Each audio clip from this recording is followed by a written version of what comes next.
Debido a los cambios conformacionales, hay que recordar que las proteínas son muy sensibles a los cambios de energía eléctrica, por lo tanto, cuando ingresan esos dos electrones se van a producir cambios a nivel conformacional de la estructura proteica que va a permitir el pasaje, a partir de ese cambio conformacional, de protones hacia el espacio intermembrana.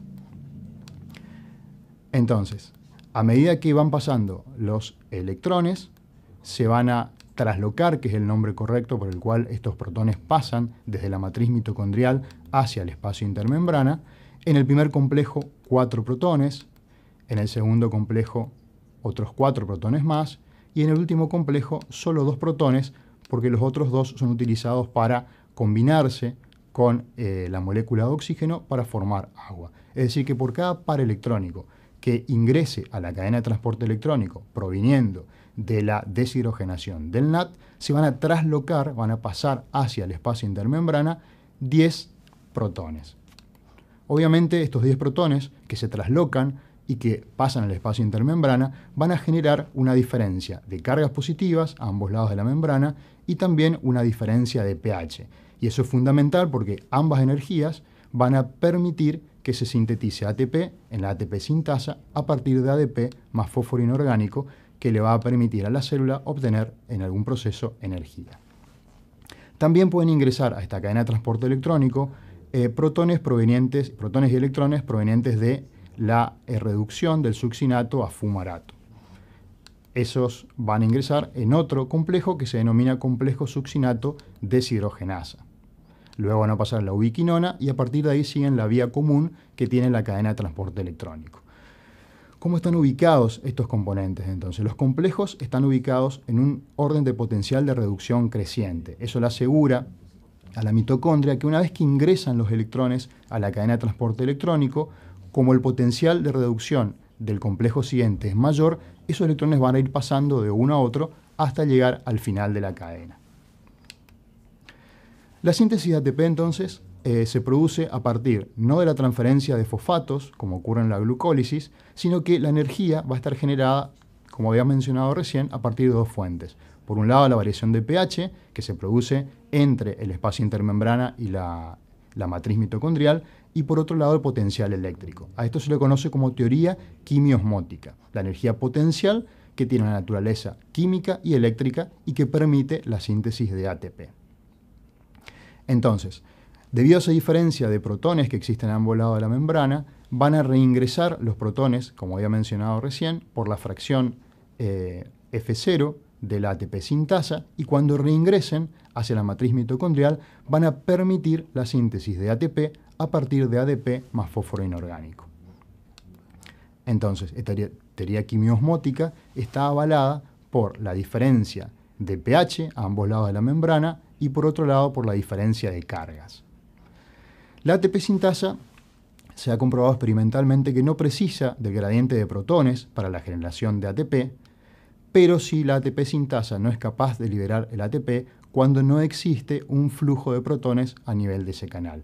Es decir, que únicamente se van a liberar las moléculas de ATP sintetizadas cuando exista un flujo de protones a nivel de la fracción F0 de la ATP sintasa.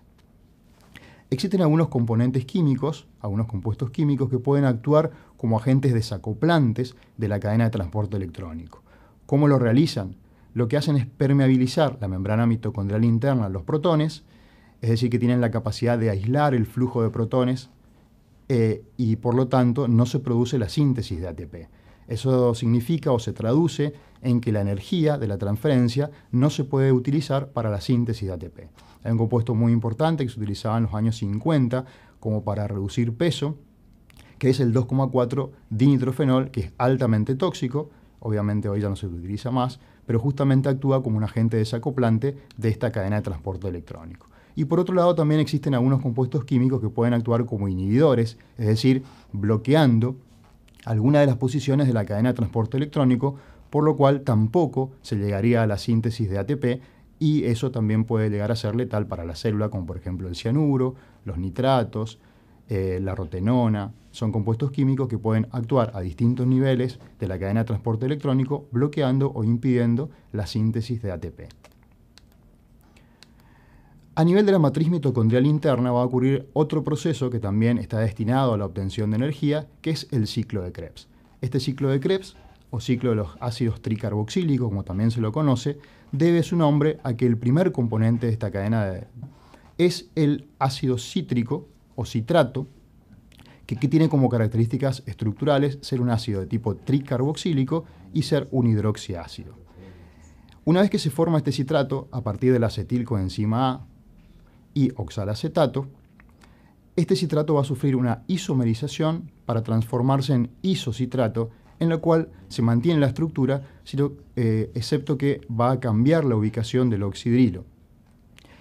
Este isocitrato va ahora a intervenir en una transformación en la primera reacción de tipo redox, la primera reacción de óxido-reducción que ocurre a nivel de este ciclo de Krebs, en la cual el isocitrato se va a transformar en alfa-cetoglutarato con una descarboxilación y la reducción de una molécula de NAD. Al producirse una descarboxilación, se pierde un átomo de carbono, por lo tanto este alfa-cetoglutarato va a tener 5 átomos de carbono y como característica ya no va a ser más tricarboxílico, sino que va a ser dicarboxílico y a su vez tratarse de un alfa-cetoácido. Este alfa-cetoglutarato va a intervenir en otra reacción de tipo redox, reduciendo a otro NAD, descarboxilando de vuelta y transformándose en la succinilcoenzima A con el acoplamiento de la coenzima A. Esta succinilcoenzima A luego va a generar un GTP a partir de GDP más fósforo inorgánico cuando se transforme en succinato y libere a la coenzima A. Este succinato es un ácido dicarboxílico que va a intervenir en la siguiente reacción del ciclo de Krebs, que es la reducción de un FAT. Cuando se reduzca un FAT, este succinato se va a transformar en fumarato. El fumarato, que es un ácido insaturado dicarboxílico, va a adicionar una molécula de agua y cuando lo haga se va a transformar en malato. Este malato es un hidroxiácido dicarboxílico. Este malato va a intervenir en otra reacción de tipo redox, que es la reducción de un NAD, y se va a transformar en oxalacetato. Allí finalizaría el ciclo de Krebs y fíjense que a partir de todas estas reacciones que fui mencionando, se obtuvieron 3 moléculas de NAD, una molécula de FAT y una molécula de GTP. Obviamente, tanto los NAD como los FAT pueden ingresar a lo que habíamos visto recién, que es la cadena de transporte electrónico, y van a acoplarse a la síntesis de ATP. Este oxalacetato está listo como para volver a unirse a otra acetilcoenzima A y regenerar el ciclo, obteniendo de vuelta el primer componente, que es el citrato. Si ustedes consultan la bibliografía, van a ver que este citrato, en su transformación a isocitrato, ocurre a partir de un intermediario que se denomina ácido cis-aconítico. Entonces, vemos que a partir de reacciones de tipo óxido-reducción, de adiciones, de deshidrogenación, se obtienen los distintos componentes que van a ser utilizados luego en la cadena de transporte electrónico para la obtención de ATP. Resumiendo entonces, la principal función de las mitocondrias se reduce a la oxidación de metabolitos a través del ciclo de Krebs, a través de la beta-oxidación de ácidos grasos y a la obtención de ATP mediante la fosforilación oxidativa que depende de la cadena de transporte electrónico. El descubrimiento de las mitocondrias se debe a Walter Fleming en 1876 y el ADN mitocondrial fue descubierto recién en 1963 por los hermanos Nash. Ahí tienen la bibliografía que pueden consultar para apoyarse y para enriquecer la clase, y tienen una primera dirección que es un sitio web que tienen algunos ejercicios interactivos en los cuales pueden poner a prueba lo que vieron en esta clase. Nos vemos en la próxima clase.